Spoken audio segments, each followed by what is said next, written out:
Hi.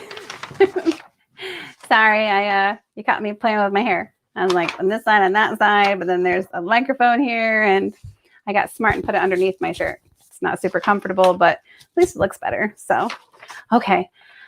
We have about 3 minutes to start. So I know we normally wait until the 5:30 time, so we're going to do that today. I actually was talking with my friend Brianna, though, about something called mind to energy management. So I'm going to go ahead and drop this in for her because I know she's going to listen to this later. And I know this is what the channel is about also, is, making your life better. So without further ado, let's get into it. Mind to energy management, I have notes so I don't forget anything, is the idea that you can manage your energy instead of your time. And by doing so, you'll actually become more peaceful and productive and just live a happier life in general. So think of energy. Dandapaniya, I think I'm saying that right. He's a Hindu priest. He actually talks about thinking of your energy like a glowing orb or ball of light that can float around, and it goes to different parts of your brain and it lights up those parts of your brain. So you become aware of whatever light is shining, or wherever that light is shining, of that glow or that orb. Of that orb. So you can think of it like, if you're watching a movie and the director will take you through the emotions and go, you sit down at the movie and they bring you through, all sorts of things, like fear, anger, jealousy, action, intrigue, excitement, right? So they bring you through all these different things. And by the end of the movie, you're like, oh, it was such a great movie because he took me to all those places. And he's actually bringing your attention or your energy to those places. Now, what happens is throughout the day, someone or something will do the same thing, and it drags our attention or that ball of awareness to all these different places. So that's where our energy or our concentration goes. So you can think of part of this I should say I've learned this from a lot of different places, but I'm specifically right now I'm referencing things from Simple Happy Zen. It's a YouTube channel, and she's the same idea of what I was talking about. Let me adjust this a little slightly. Yeah, not that way.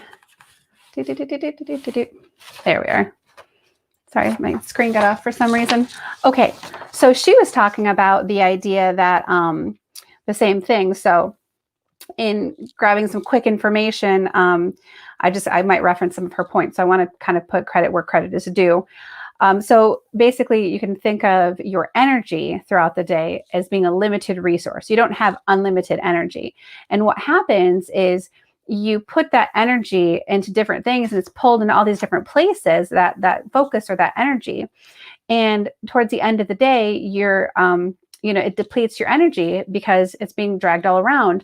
And so throughout the day, you become more and more depleted. So the more and longer you go between, needing to recharge, and, you let your attention be pulled out these places without, actually recharging, the more you're going to find you need to take a break and step away longer to recharge. So let's talk about, we talked about that.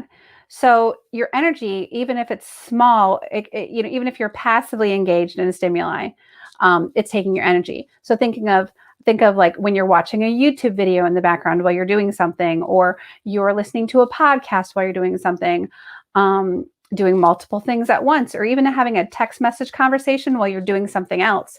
That's drawing your attention away, your energy away.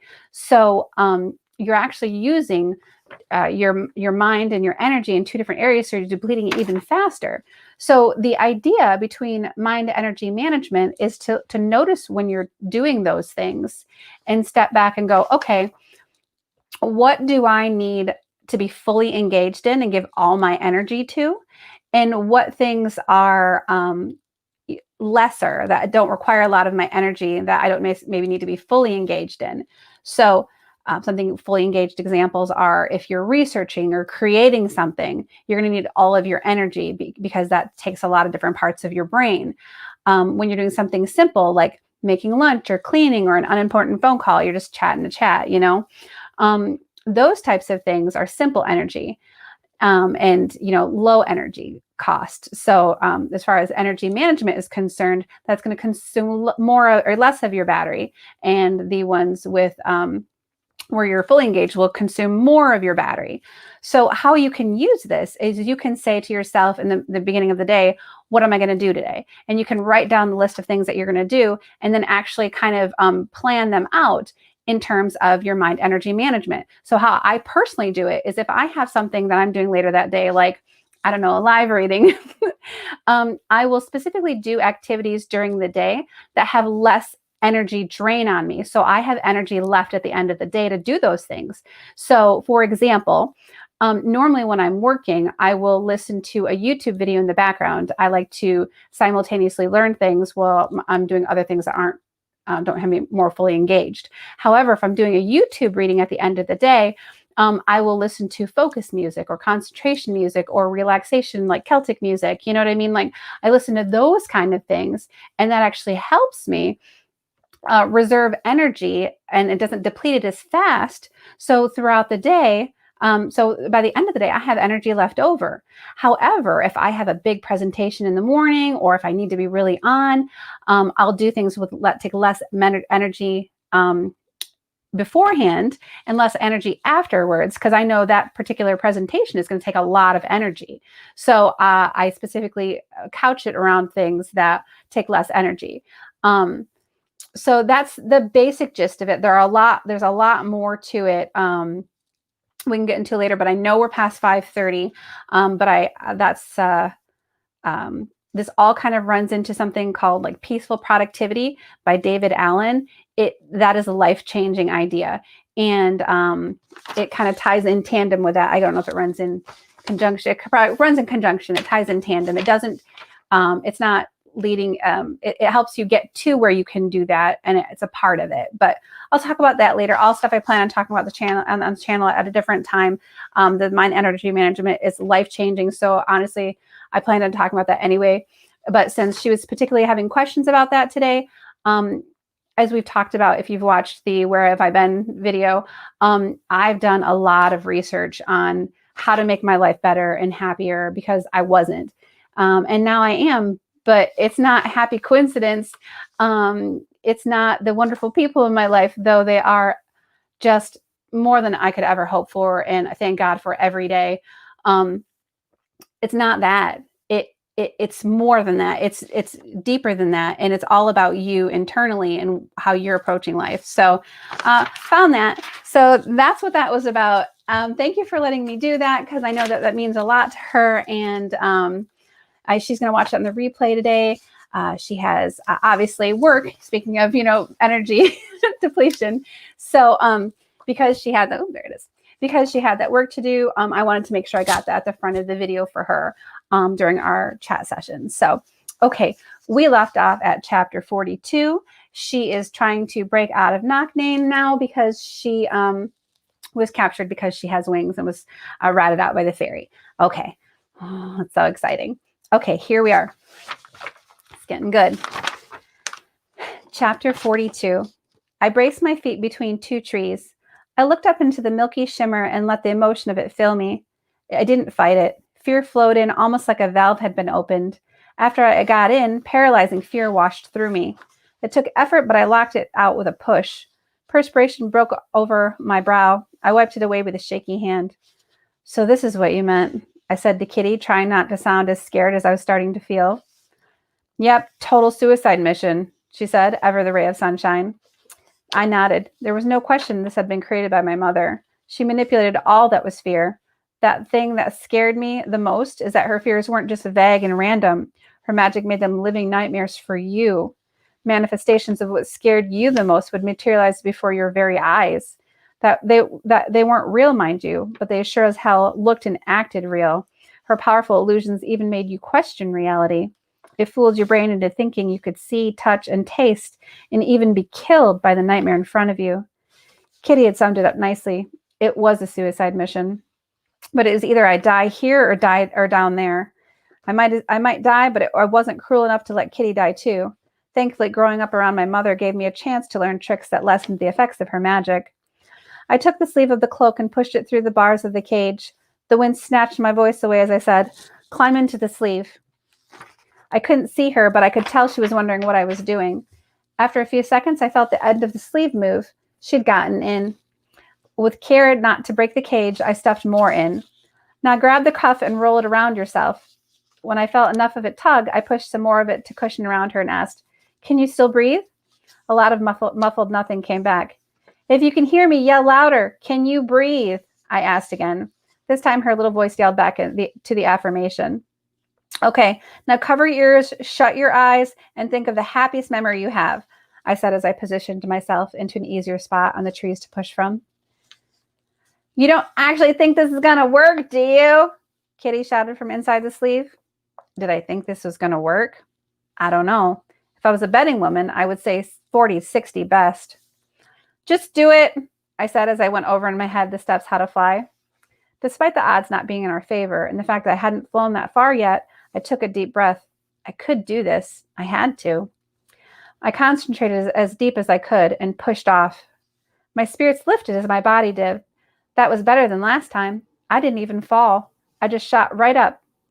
Well, maybe not shot, but I was flying, in the right direction, no less. I focused on the beating of my wings and shielded like the gods themselves were with me as I flew towards the dome and freedom. Even though I'd had years of practice at shielding and could usually keep fear at bay, I felt it eat away at my shields like 1,000 moths. I thought happy, positive thoughts. My mind flashed to Sven. He was such a wonderful person, and he'd accepted me for who I was. Never in my life did I imagine I would be able to find such peace with someone who could love me for me and not some ideal of what they thought. His love gave me happiness. In the back of my mind, I felt the fear eat at my shields even still. Sven had bit me, though. I told him not to, yet he did anyway. Could he really be that great? What about the next time he got a chance? Would he do it again? How many times could he bite me before he drank too much and killed me? Memories flooded through me as I remembered the overpowering feeling when he'd bitten me. It wasn't anything I thought it would be. The sinking of his teeth into my flesh had been pure crystal bliss. It had even thrown me straight into an earth-shattering orgasm. If it came down to it, would I be able to stop my own death? Or would I beg for it? I didn't know the answer to that, and it scared the hell out of me. I thought that thought was all it took to let the fear in. Suddenly, Sven was in front of me, his features twisted into a darkness I'd never seen.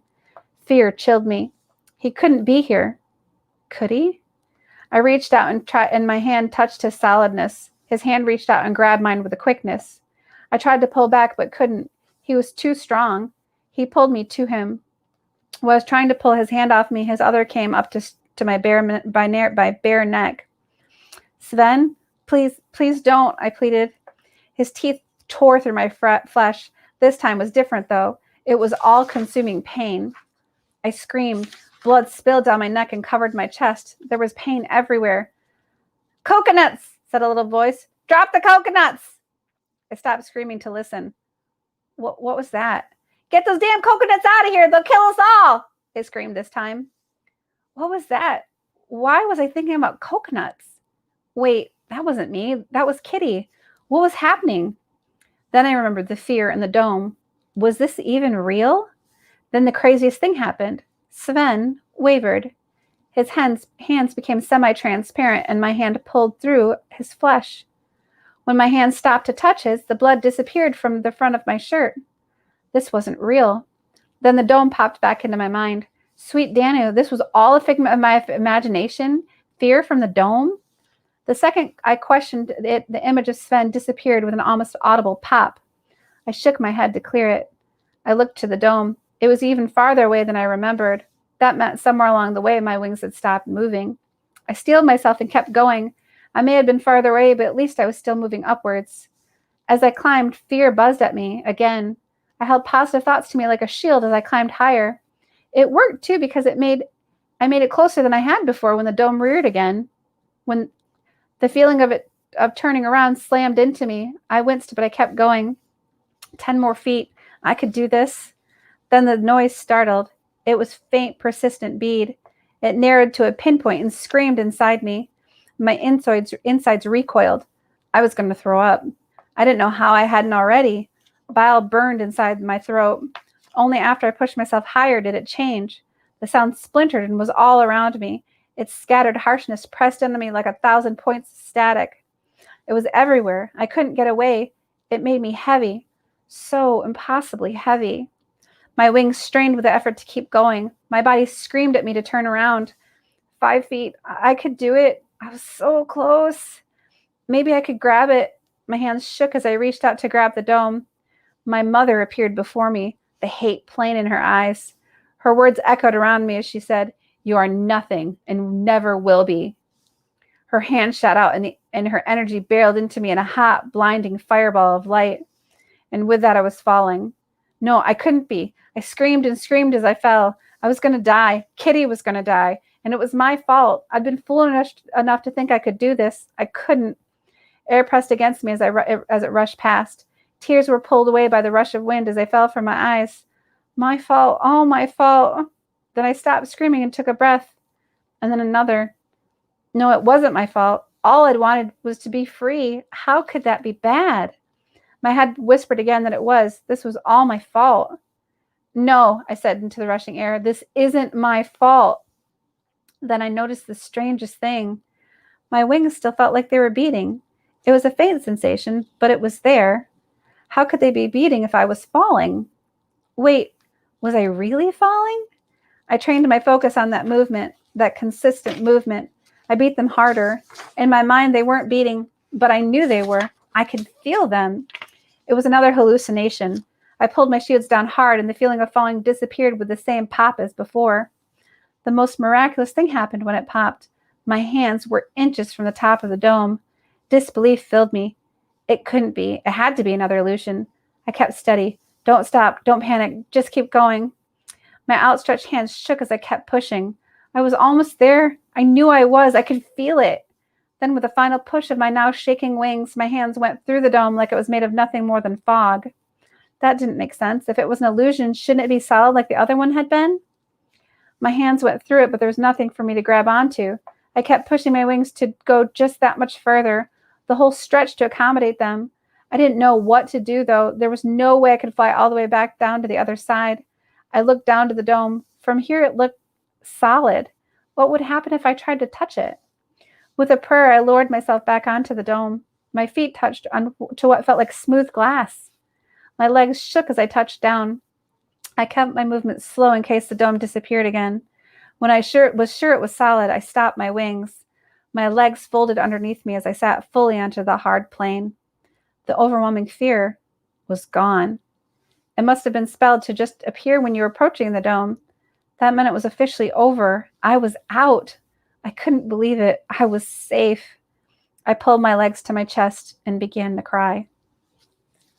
Chapter 43.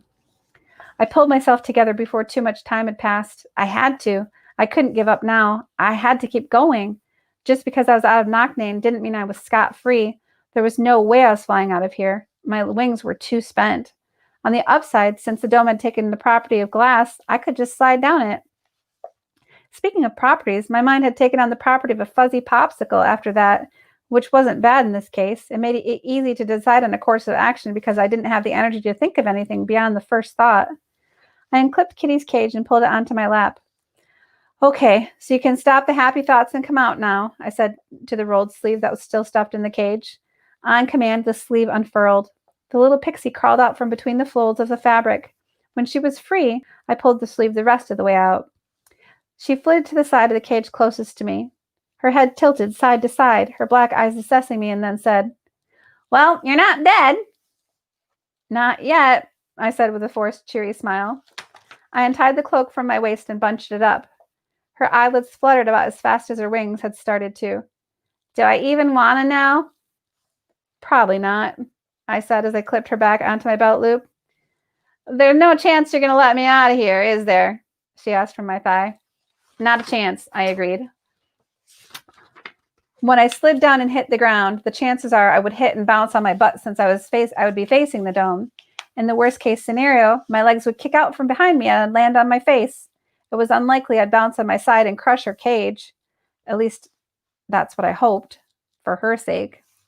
I turned over and got on my knees. The bunch cloak wasn't going to offer a lot of protection from the glass, but at least it would save me from getting road rash on my face. The problem was the cloak created zero friction. That was going to make this a lot like a slip and slide. Could my wings help? They were exhausted, but they could beat enough to slow me down a little, I think. Kitty, I asked as I held the cloak to my chest. After a second, she was very irritated. What? If I beat my wings while we're sliding down the dome, will it slow us down? I asked. More silence. Maybe she didn't get at what I was asking about. You know, to add resistance, I asked for clarification. Her little cage bobbed up and down as she said, of all the fairies to be captured by, I had to be captured by the most insane one. I couldn't blame her for being upset. Even if she did put my life in danger, I was returning its favor twofold. I'll take that as a yes, I said and took a deep breath. She rattled the cage. You can take that as a go to hell. Her spirited response made me laugh. Nothing was going to break Kitty. My laughter echoed off the glass dome. It was hard to remember that we were trying to avoid being caught, and I sobered up a bit. It was time to do this. I pushed my tiptoes against the glass. They slipped as I tried to get some kind of grip. When I did get some traction, I held the cloak in front of me and slinkied down to where I was laying flat against the dome. A quick arrangement of the cloak under me signaled I was ready. I inchwormed my way down to the dome, right to the spot where the gravity began to pull my body down. This was insane. I giggled as I laid my head down on the dome. It hummed against my cheek with suppressed energy. I pushed the cloak under my cheek and was ready. Sometimes I couldn't believe the stupid things I did. Hold on, I said to Kitty in my thundering heart. I lifted my toes. At first, my body moved only an inch, then another inch. Sweat made my hands slick, but I kept my death grip on the cloak. Then it happened. The weight of my body and the curvature of the dome hit the exact spot to send me shooting down the side of the dome. Wind burned my face as it sliced past. It pulled my clenched eyelids. Too fast, too fast. I bit my lip to keep from screaming as I shot to the earth. Your wings! Screamed Kitty. Oh, that's right. Thank the gods for Kitty. I tried to lift my wings, but the wind pushed them down. They were flat against my back and pressed against my sides. The moment of panic hit me. We were going to die. No, we weren't going to die. I could do this. I tried again. It took all of my concentration, but my wings lifted. It was slow at first.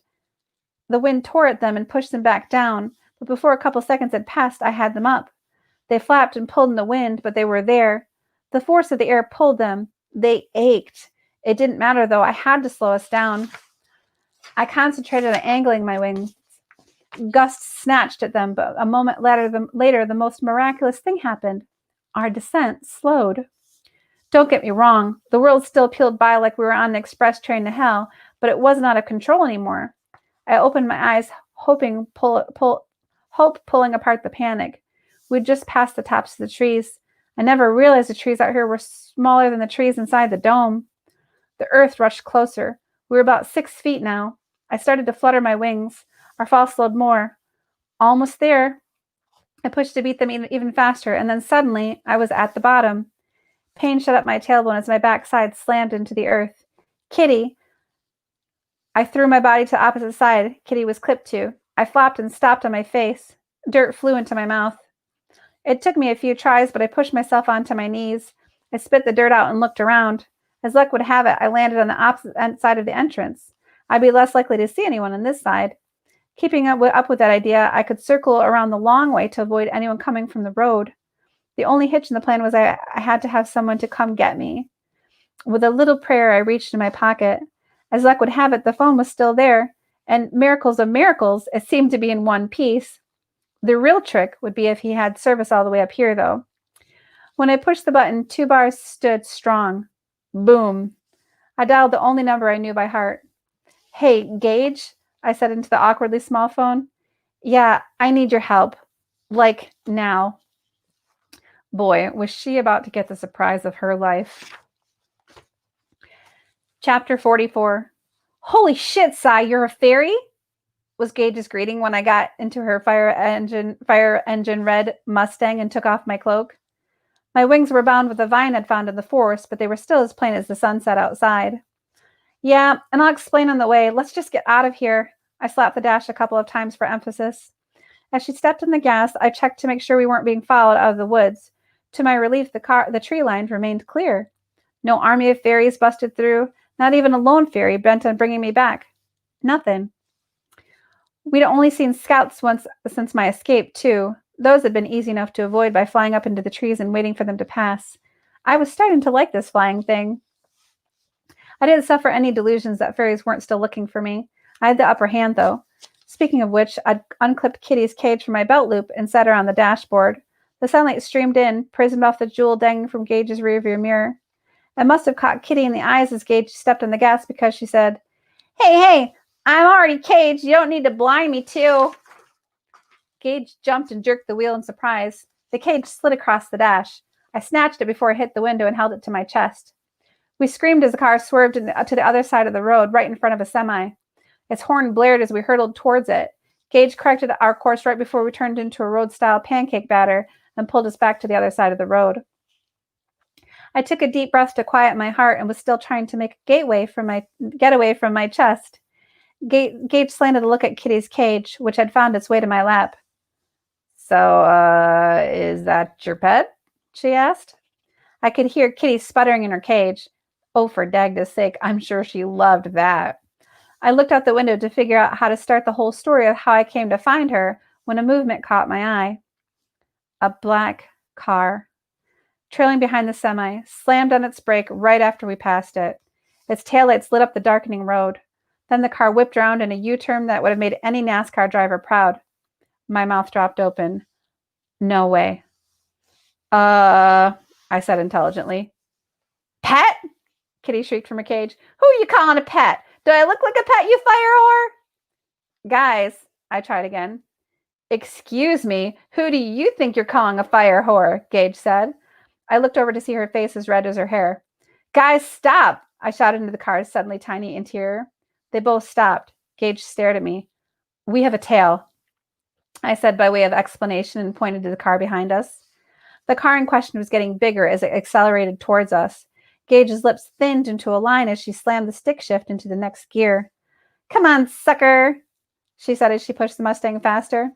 I looked back. The car had stopped advancing on us, but they were still hot on our tail. Worry ate at me as I turned around. A quick glance at the speedometer confirmed Gage was burying the needle. A tail? Kitty asked from my lap. Who would be following you? Fairies, vampires, who knew anymore? Your guess is as good as mine. I turned around and looked out the back window. Ease off the gas a bit and let's see. Gage did just that. My heart climbed to my throat as the car roared closer. You see him? Gage asked, fear wavering her voice. She had every right to be scared. I'll tell you when, I said, squinting to try to see.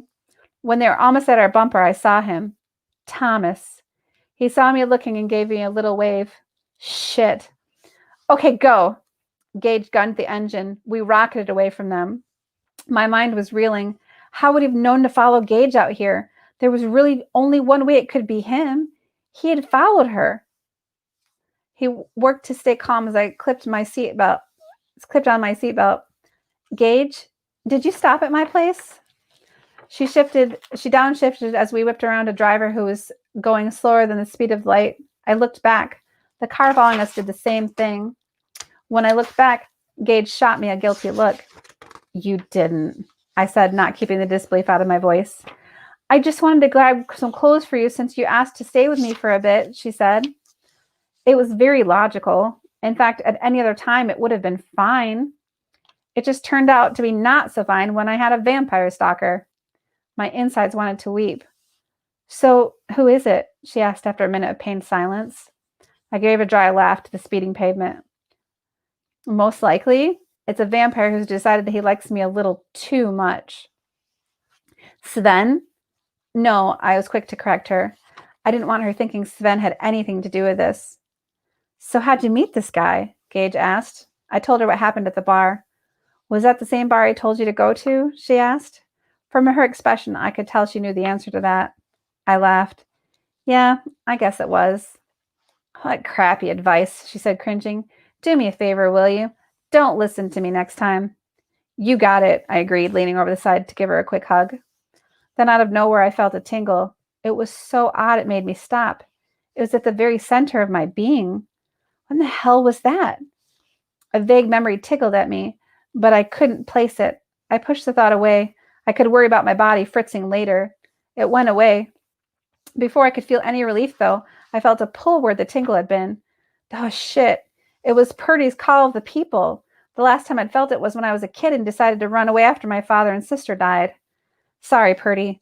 Things were going to be different this time. I pushed the call away with force. It came again with even greater insistence. It pulled at my center with such force. I had to work to keep myself in my seat. Fuck, fuck, fuck, fuck. I must have had an odd expression on my face because Gage asked, "What is it?"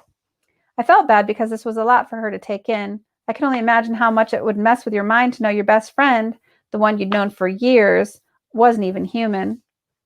"I'm being called," I finally said, settling on the truth.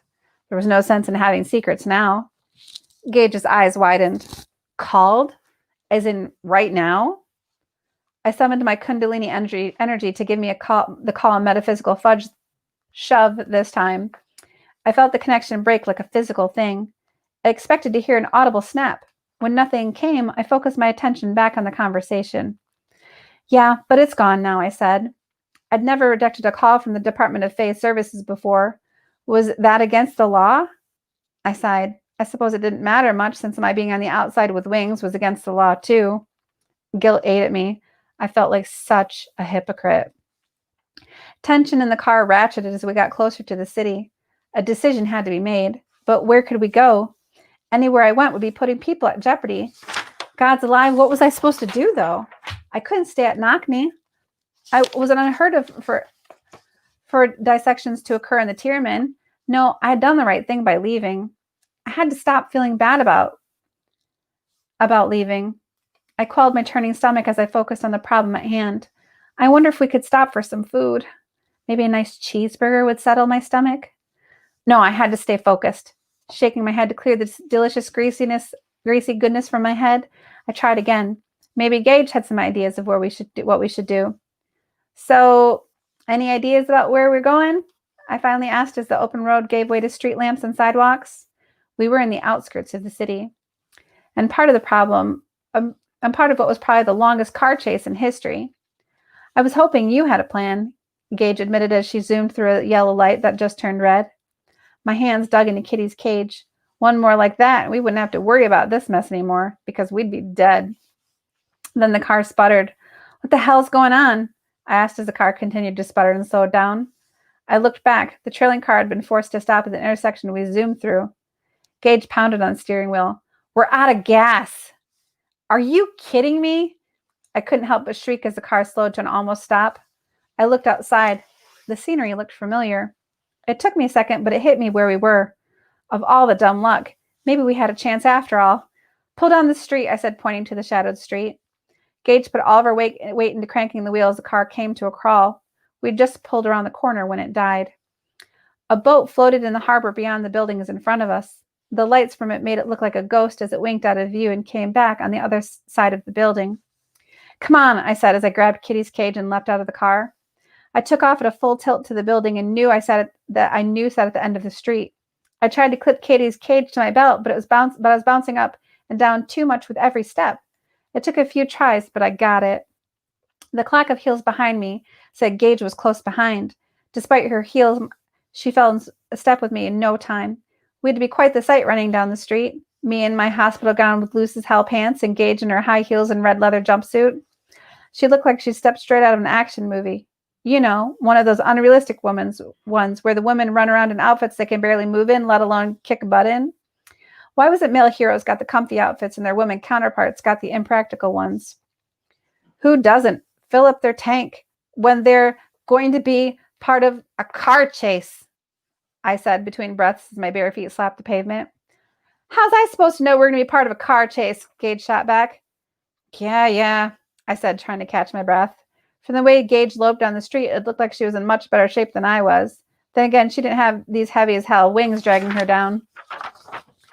"Would you two focus?" Kitty said from the cage that slapped my thigh. "Those guys are going to be here any minute. If we don't have a plan, you might as well lay down here, right, so I can salt you nice and good before that crazy vampire eats you, because we won't have a prayer." The little shit had a point. I picked up pace. "We're going to the saw." "What's that, a lumber mill? How's that going to help us?" Gage asked as she met my increasing stride with ease. Not a lumber mill. They're a group that helps supernatural people like us, Kitty informed her. I was impressed that she knew who they were. Then again, she had been following me. I didn't have time to be irritated about that. There, I nodded my head to the building that we were coming up on. It looked scarier at night than it had during the day. Fog rolled in off the bay. The way it crept around the massive can lights framing the Frankenstein-sized door, it had a spooky factor of about 100. Besides those lights, there wasn't any other sign of light. The place looked empty. I prayed it wasn't. Headlights swung onto the street. The light was accompanied by the squeal of tires. Dread flattened my stomach. We weren't going to make it in time. My brain worked as our feet pounded the pavement with desperation. After a second, I reached in my pocket and pulled out the last hope I had. Sven's cell phone. I had to have my number programmed into it. I was embarrassed to say I didn't have it memorized. I never called myself, so it never seemed like much of a priority. If we got out of this, I was about to make it a priority. Thankfully, when I opened his contact list, my number was there. I punched my name on the screen and prayed Sven happened to be around to answer the phone. Gage and I dashed across the small strip of lawn onto the uneven pavement of the parking lot. Yell for Worm, I instructed Gage as the phone rang. She looked at me like I was crazy. Worm? Yes, the resident troll, I said on the other end of the phone. Picked up. He's the bouncer. Gage's eyebrows shot into her hairline. Troll? The bouncer? Asked Sven's voice. I'd never heard anything more beautiful in my life. Sven, I said into the phone. Gage gave a shake of her head, then a shrug. Worm, help! Gage shrieked over and over like a lunatic siren. The car followed us over a strip of grass. Its underside scraped against the curb with a crunch of metal against stone. Cy, is that you? Where are you? What's going on? Sven's concerned voice came from the phone. More tire squealing and the sound of car doors opening filled the night. It's me. Come help. We're at the saw, I said. Unbelievably fast feet pounded the pavement behind us. I started again. Come quick, it's... A body slammed into mine, taking me down. My arm took the brunt of the fall. The burn of the road rash shot up my arm as the phone skittered across the pavement. Thomas, I screamed at the distant phone. It's Thomas! A hand came over my mouth. There was no telling if he'd heard me. Shut your mouth, bitch, the voice said in my ear. His body pressed against the back side of me. I was thankful for the space that my wings created. The form was bulkier than Thomas's had been, though. I stilled, confused. It wasn't Thomas. Don't you touch her, said another voice approaching fast. My stomach sank when I heard it. This time it was Thomas. A muffled sound came from the guy pinning me down. At the same time, his body jerked. Whatever happened, it was like magic. His arms released me. I did a slow roll onto my stomach and slipped my hands under my chest. Small rocks from the pavement dug into my palms as I braced my hands against the ground. You didn't have to kick me, Thomas, said the brute. His voice lowered to the level of a whip. If you touch her again, you pray all I do is kick you. Then he turned to me, his eyes skimming my body. Are you okay, little fairy of mine? I whimpered. The doors to the building flew open with a clang of iron. Thomas and his buddy's attention whipped to the door. What in the name of all holy is going on here? Asked a woman's clear voice from the door. This was my chance. With everyone distracted, I pushed myself up and ran towards the door. Safety in numbers. Then I remembered I couldn't outrun vampires and turned around. I pulled energy into my body. The street lamp next to me popped. Sparks rained down and bounced off the cement. The world went dark. Except me. I was lit up like a purple glow stick. I didn't see Gage. I had to assume she'd made it to the door. Thomas held out his arms to me. Come on, little fairy of mine. You know very well you can't run forever. We belong together. Oh, it's you bloodsuckers again, isn't it? Said the voice from the door. The voice came forward. Her short green hair was formed into a faux hawk. Big pink glasses overwhelmed her heart-shaped face. Those same eyes were fixed on the three vampires in front of me. When are you gonna suckers learn? When a girl says no, she means no. She twirled her finger, and a vampire who'd grabbed me spun. A witch. For the love of gods, I couldn't do magic with her around. I didn't want this place to look like Hiroshima. I released my energy with a breath. The witch wasn't done. With a flick of her finger, the vampire lifted in the air. Then with a sharp downward stroke of her finger, he hit the pavement. Hard. Thomas held up his hands. Let's not get carried away here, witch. Hope coursed through me alongside the energy as she focused her finger at him. Thank the gods this was going to be over. Then she let out a shriek and her body shot forward. Her head hit the pavement and her petite form collapsed. I uncoiled my Kundalini energy just as hands had grabbed me from behind. The sudden disruption stopped the pull. I strained against the punishing embrace. This couldn't be happening. I threw my head back in an attempt to headbutt him, but he dodged it easily. And just like that, I knew what it felt like it to be Kitty as my struggles did nothing. Mitzi! Worm's distinct voice shouted from the door. He must have seen her small body lying on the pavement. We have Cy. Besides, we've lingered too long. Let us be gone, said Thomas as he turned and trotted towards the door. The car did another NASCAR spin so that it was facing the street as the vampire holding me threw me over his shoulder. Kitty's cage must have hit him because he said, What in the hell is this, a pet? Then he tore the cage from my belt loop and tossed it onto the pavement. I couldn't let her suffer out here alone and possibly die. Kitty! I shouted. I pulled on the ley line as I thrust out my hand. The vampire's ass was so mine. He must have felt the energy start to flow because he grabbed my hands and pinned them down. This time I was ready, though. I laser focused on pulling the energy up from the base of my spine and through my 7 chakras. I didn't have a familiar, so without my hands to focus the energy, the only option left of releasing the energy was through my pores, akin to a bomb. I gritted my teeth before I did it. This was going to hurt like hell. Pain flashed through me as lightning flashed from my pores. Pain flared through me like a bomb had gone off inside. The vampire went down. Even if I could have summed up any sort of glee at having outwitted him, it would have left when I fell. I rushed to meet the cement sooner than I would have imagined possible. The jarring blow was worse than that as I hit the cement with the force of a Mack truck. It knocked the wind out of me. An accompanying sting told me I was also scraped up pretty bad. It all happened so fast I didn't even know what part of my body had hit. I didn't have time to think about it because more hands came up and scooped me up, this time more delicately. Danu, save me, no, please. I managed to loll my head to the side to see who it was this time. Thomas's concerned face loomed over mine. He turned back to the waiting car. I knew I couldn't do anything about it this time. I could barely pick up my head, but I forced myself to. I could worry about myself later. Right now I needed to make sure someone took care of Kitty. But who? Then to my relief, the little witch moved. I mustered as much energy as I could as I shouted at her, Mitzi, keep Kitty safe. The words had just left my lips when I was sent into the car. The car door shut with a soft click behind me. Now I could take care of myself.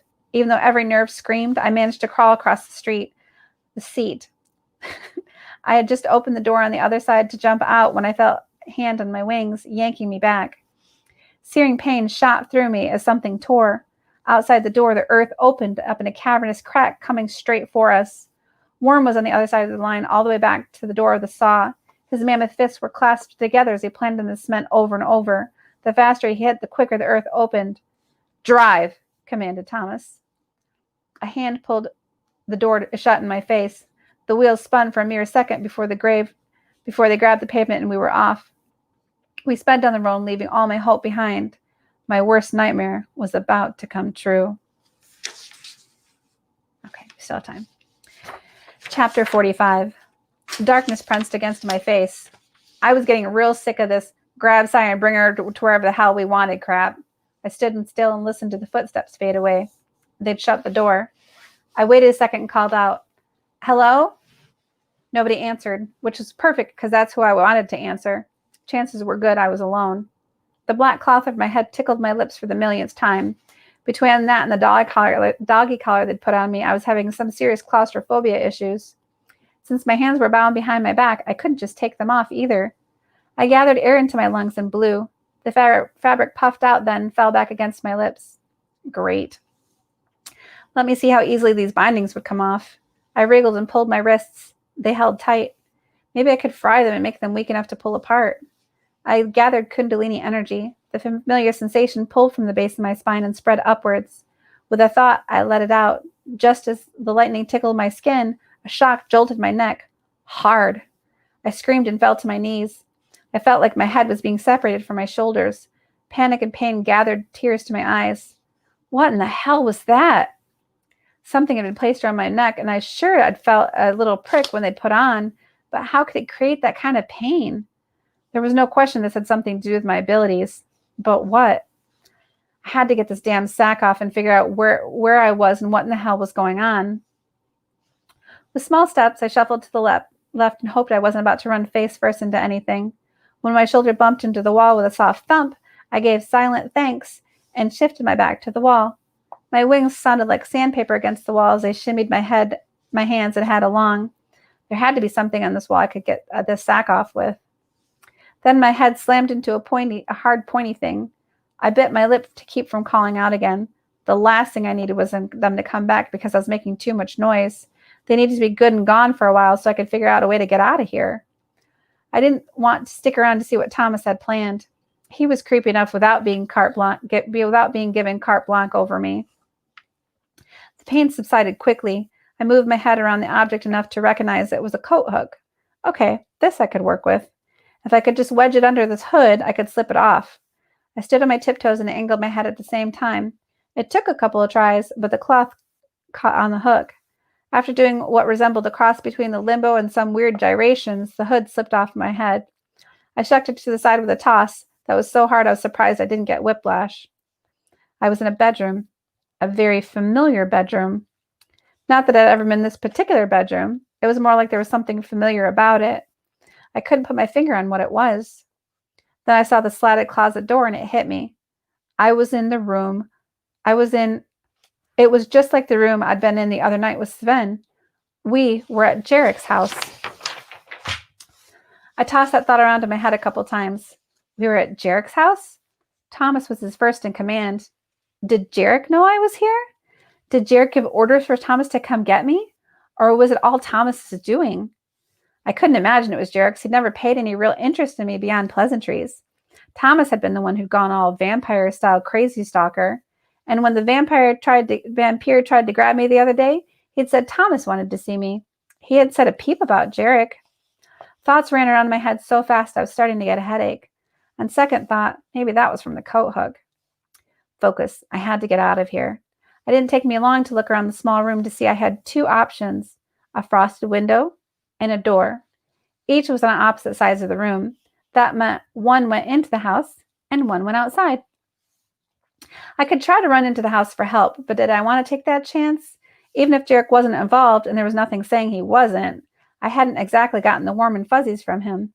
Since Thomas was his right-hand man, maybe he'd let him have me anyway. Have me. I snorted. The sound absorbed quickly into the carpeted room over my dead body. That left the window. From the position the window in the other room had been in, this room must have been likely in the back of the house. That would allow me to slip into the woods and make a faster, more seamless getaway. Seemed like not like a no-brainer to me. I just had to look outside to make sure my suspicions were right. I walked to it. Since I had this damn collar on my hands, and my hands were bound, the movements were more like a penguin than a person. A thick film of frost was on the window. I couldn't see out of it. If I could just scratch a hole big enough, maybe I'd be able to see out. At least enough to make sure I wasn't walking into a death trap. A glance around the room identified a small bookcase, a chair, a bed, an armoire, and a nightstand. Not exactly rousing options, unless I planned on using a book to club to death the next person who came in, that is. The best option looked like a pen on the table next to an unfairly comfortable-looking bed. I could feel the lack of sleep in my bones as I made my way to the nightstand. When I got out of here, I stood over the pen and stared at it. Oh, when I got there, sorry, I stood at the pen and stared at it. Now what? How did one go about picking up a pen without hands? After a second of staring at it, I realized no good solution was going to jump out at me. I was going to have to make this work one way or another, though. I laid my cheek on the nightstand. Then I stretched my tongue out and alternated between curling my tongue around the pen and biting to wedge it into my mouth. Success! When I had it firmly clamped between my teeth, I went back to the window. This had better work. I'd be forced to go out there without knowing what I was jumping into. Not a fun prospect. I moved my head back and forth. Awful screeches filled the room. I winced. They were small, but awful. That being said, it was working. Tiny pieces of white flaked into the window ledge. I kept going. There was no more taking my time, no more stalling. I had to get out of here. I felt like they were closer to coming in with every passing second. I knew that was my imagination, but I couldn't shake the feeling. It settled into the pit of my stomach. When I felt like the pen was wearing off the enamel on my teeth, I stopped. I spit the pen onto the windowsill in case I needed it again, enamel or no. I peered through the small opening I'd scratched out. To say I was happy with the space would have been an exaggeration, but at least I could see out of it. I closed one eye to focus my sight. Sure enough, the room faced the back of the house. As luck would have it, the room was about 100 yards from the woods. I'd just have to get into the woods without being seen. Then I could disappear like I had in Knocknane. The glass pane looked thick. Breaking it was going to be hard, but I couldn't melt it.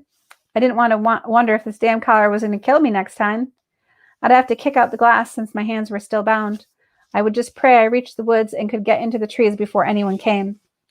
I pulled over the chair I'd seen before and braced it against the wall under the window for stability.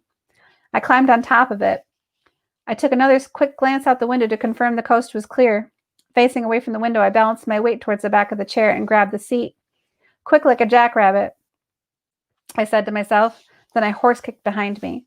The thunk that reverberated through the room was deafening. It froze my next kick.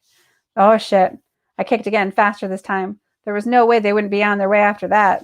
Sure enough, feet pounded outside the door. Metal clanged against metal as keys hit the door handle. I kicked the window harder and faster. Why wasn't this thing breaking? I must have been double pained. Sweat ran down my face and fear collected in my grip. The door swung open and bounced off the wall. Dry bits of drywall dropped to the floor where the handle met the wall. The same burly vampire from earlier crashed in. He was on me faster than I could breathe. Those same punishing hands wrapped around my waist and lifted me off the chair. I prayed my wings would get in the way, but they didn't seem to bother him at all as he turned me around. We were so not doing this again. My legs kicked the air. I prayed they would land on his pugly face. Let go of me. You got it, sweetheart, he said with a cocky look on his pug face. Thomas strode to the door just as my attacker dropped me. Holes tore into the knees of my jeans when I hit the floor. It was just my luck that my flesh ground against the carpet as I bumped onto the floor. A horrible stinging followed. Carpet burn on top of everything else? You're kidding me. Thomas was to Pug's face side in a second. He backhanded Pugface so hard I think people in Phoenix heard it. The hit rocked Pugface so hard I thought he was going to tip over. Don't you ever, and I mean ever, lay hands on her again. Rage shook Thomas's frame. That would have been a sweet sentiment from anyone else. From Thomas, it didn't fill me with warm feelings, though. Quite the opposite, really. It scared me to death. There was nothing to warrant that kind of reaction from him. Unless he was crazy, that is. And that scared me because crazy people weren't in touch with reality. You should fear someone who wasn't in touch with reality because they could believe anything, do anything. You couldn't count on them to operate on things like logic and reason. And that was scary. As he looked down at me, fear was exactly what I felt. It unraveled in my gut to release a wave of panic that tore through me. I was out of options, out of chances. I was completely at his mercy. There, he said, extended a hand to me. He won't hurt you again. I'll take care of you. I glanced at his hand and then his face. My expression made it clear how bullshit I thought that statement was. I didn't need anyone to take care of me. When I didn't take his hand, he knelt down and grabbed me by the shoulders.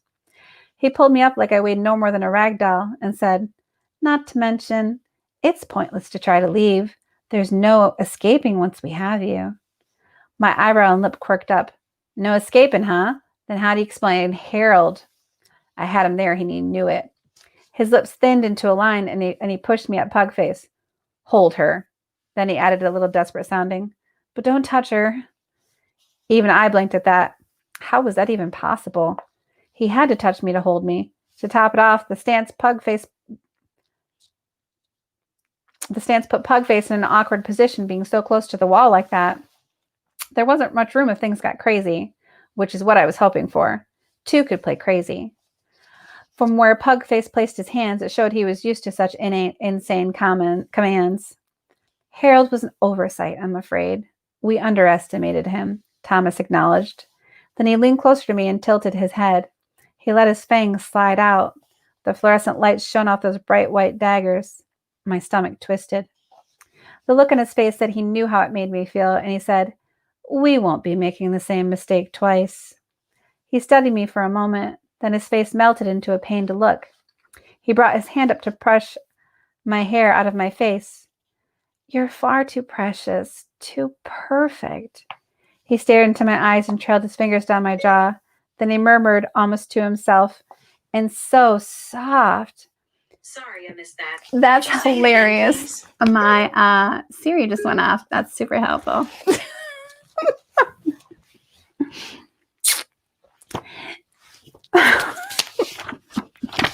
Fear was doing backflips inside me. I let stillness enter my body as I tried to wrestle away the fear. I breathed slow, shallow breaths. I didn't know what to do. Should I push him off? I'd rejected his touch earlier, and that had just brought him even closer. What would he do if I pushed him away? It was so hard to stay still with him touching me. Since I didn't have an answer for that, instead of focusing on it, I focused on letting the fear overtake me.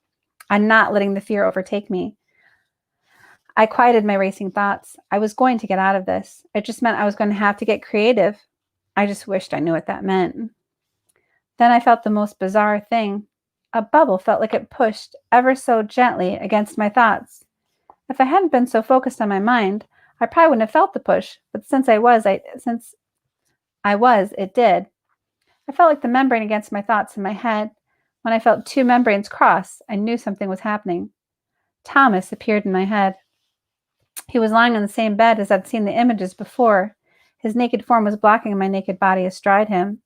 The cream of my skin gleamed in the soft light. He reached up to cup my breast. It was an image so clear in my mind I could have conjured it, but I knew it wasn't mine. It was Thomas's. I shut him out with a mental push faster than I could blink. Bone-chilling fear froze my veins. He'd left little doubt as to what he planned to do with me. Anger knotted his features at being shut out. You think you can just shut me out? He laughed, a cold, mirthless laugh. You have no idea the world you're in now, do you, my little fairy? I'm your everything. And after I mark you, you'll be mine. With a deliberate hand, he reached up to untie the ties in the hospital gown at my neck. Fear snaked through my icy veins, leaving a burning trail of terror in its wake. I had to get out of here. I had to. This couldn't be happening. Are you sure about that? Pug asked, breaking Thomas's spell. Thomas' gaze shot to him. From all of his outward calm, I could see rage snap in his eyes. How dare you question? That was all I needed. I took the distraction. I pushed back. My wings bent and shot into my back and shot pain into my back as I slammed Pugface into the wall as hard as I could. I didn't have time to think if that would give any permanent damage to them as I focused on Thomas. Crunching Pugface had given me space I used to leverage to scissor kick my legs around Thomas's neck. I snapped him to the ground. Before he hit the ground, I took advantage of the position of my bound wrist to smash Pugface in the balls. He screamed an awful, wounded animal sound in my ear as he went down. I didn't look back as I tore out of the room, just like I'd thought we were in the same hall as the other night. I slammed the door shut to buy a few seconds. The keys jingled in the door handle. I stopped in mid-sprint, my bare feet skipping a stop across the hard tile. Jackpot. I took 2 steps back and locked the door before taking off. With their superhuman strength, there was no telling how long that was going to hold them, but I was willing to bet it would be enough time. I could go out front or the back. My feet pounded the tile as I raced toward the living room. Now I had options. I thought about whether to go out the back or the front. If I went to the back, there was no one I could call this time to come get me. It would only be a matter of time before someone found me in the woods. On the other hand, cars had been parked out the front lawn. From the weight of the keys in my hand and how few keys that jingled in my palm, I just might have gotten lucky. I banked on that and slowed to a light, silent run so that I could peer into the huge living space the hall opened into. It felt so odd that this was the same place I'd been the other night. The fireplace from the hell lay dormant now, and the crystal dripping chandelier lacked the glitz it had since no lights were twinkling in it. More importantly, no one graced the couches either. Perfect. I bolted to the door. I held the keys into my line of sight so I wouldn't be taken by surprise as I looked at them. Just like I thought, a black key swung in the cluster. I plucked it out of the jangling mess and held it closer. The word Jeep was emblazoned on it. Danu's blessing. I held it firm in my grasp as I dropped the keys and honed in on the door. Then a figure stepped out in the hall from under the stairs. It happened so suddenly I ran headfirst into it. Strong arms wrapped around me. I looked up. No. Dread and shock downward spiraled through me. I was standing in the arms of Jarek. And that is where we're going to stop. Wait. We're going to keep going this one chapter because it's a page and a half. So chapter 46. Whoa there. Where are you off to in such a hurry? Jared asked, not letting go of my arms. He didn't have an unsettling grip on me, but he didn't let go of me either. The friendly smile on his face contrasted with a red tinge where the whites of his eyes should have been. He'd just drank. The fact didn't comfort me. Then his eyes settled on my wings and a look of pure joy lit his face. And look at your beautiful wings. What a joyous surprise. My heart did a little staccato. Despite his words, he didn't seem too surprised about the wings. Did he know what was going on? I slipped the keys into the pockets of my borrowed jeans in case this got ugly. Those were my ticket out of here. I couldn't lose them. I'm sorry about running into you like that, I said, still pretending to keep it light. I went to pull out of his grasp. His hands tightened ever so slightly on my biceps. The move made my stomach drop. Never mind that. It's nothing. Why don't you tell me what's happened? He said as his gaze going to the hospital gown that was acting as my shirt. I knew it hung loose on my shoulders thanks to Thomas. I could feel the stiff caress of fabric against my collarbone. The thought of what could have happened if Pugface hadn't said something made my skin crawl. Oh, trust me, you don't want to know, I said in an attempt to gloss over it. There had to be a way to keep this easy. I made another attempt to pull out of his grasp. His eyes hardened. No, I think I need to know. I didn't want to tell him, but then again, seeing that he was a vampire, I didn't see how I was going to overpower him, especially with this expensive doggy collar on. Come to think of it, there wasn't much that telling him could hurt at this point. He already had me quite literally in his grasp. So on the off chance it would help, I told him everything. Well, almost everything. I left out any mention of other fairies. Instead, I told him about how Thomas had seen me at the club and had tried to attack me, about how Gage and he had chased Gage and I down, how he and his friends had brought me here against my will, and the images he'd pushed into my head. Just as I reached past the last part, the subject of my story barreled into the room with Pugface right behind him. Every fiber of my being recoiled. They skidded to a halt when they saw Jarek with me. Jarek turned to level a look at them. His white blonde hair floated around his shoulders with a movement. It blanketed the black cotton of his shirt like white snow. The air crackled between Jarek and the two vampires. She says you kidnapped her, that you want her. Is this what she says true? Jarek asked in a quiet voice. Thomas smoothed his shirt down. Yes, Your Excellence. He was going to touch the fairy, Pugface piped up, his head nodding up and down enthusiastically. I told him not to, Your Excellence. Garrett. Thomas made the word a threat. I wouldn't have wanted to be Garrett right then, though on one level I appreciated him trying to stand up for me. Silence. Jarek's voice slashed across the distance. A hot gust of wind blew my hair back as it shot out of Jarek and whistled through the space. It blew Pugface back. He landed on the couch behind him. It tipped over with a force. My whole body froze. What in the hell was that? If Jarek had been scary before, he was terrifying now. I went to pull out of his hands, but he wouldn't lessen his grip. In fact, quite the opposite. He held me tighter as I fought harder to move away. Panic flared like a flame inside me. I tried to wrench and drop out of his iron grip. I hit it and bit it, but he held fast. He addressed Thomas in a calm voice as I smacked and clawed at his hands that held me like a vice. You see what happens when you touch them? You have to leave them alone. Them? What in the hell was Jarek talking about? The possibilities made me stop and look at Thomas. Thomas didn't back down though, as he said, with all due respect, Your Excellence, she's different. I can feel it. Disbelief, acceptance, and then patience chased across Jarek's face. They always are. When Thomas stepped forward and opened his mouth to say something again, Jarek held out his hand. Leave us, he said. Thomas's face was a picture of torture as his gaze drug over me like a starving man, like he would never see me again. The thought made my bones turn to ice. I almost wanted to call him back when he turned to leave. I didn't want to be alone with Jarek. I couldn't shake the feeling that awful things were about to happen. Okay. You see how little this is? That's the end of the book. I know. It's so close. I think we've got like a total of 3 more chapters, and then this is over. For all intents and purposes, we probably will be done reading on the next reading. So Friday.